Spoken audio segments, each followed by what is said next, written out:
পানি কম খাওয়া বা বিভিন্ন কারণে প্রস্রাব জ্বালা পড়া হয়, এই গাছটা রস করে যদি কেউ খায় তাহলে দ্রুত প্রস্রাব জ্বালা পড়া বন্ধ হয়ে যাবে। কিডনিও ভালো থাকে, আমাদের হজম প্রক্রিয়াও ভালো করে এবং চিনির বিকল্প হিসেবে কাজ করে। আমরা হয়তো চিনি আর কি, এই গাছটাকে সবাই চিনে থাকি। এটা স্টেভিয়া, দেশি স্টেভিয়া, চিনির মতো মিষ্টি আর কি।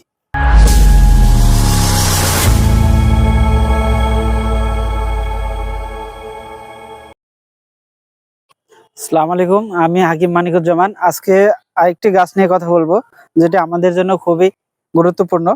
আমরা যে গাছটি নিয়ে কথা বলবো, এই গাছটি হচ্ছে আমাদের বনে জঙ্গলে, ক্ষেতের আলে, রাস্তার ধারে সব জায়গায় এটা হয়।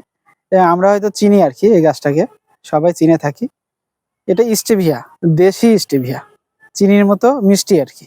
আমরা যে চিনিটা খাই, চিনির থেকে অনেক গুণ বেশি পাওয়ার এই সুগার পাতা আর কি, স্টেভিয়া।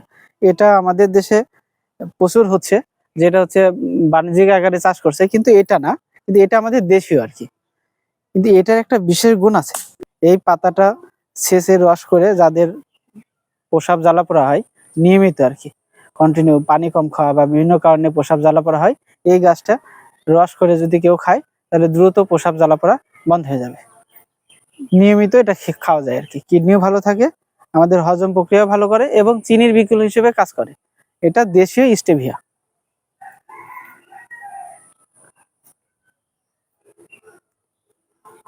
তো আমরা অবশ্যই এই গাছটা খেতে পারি আর কি।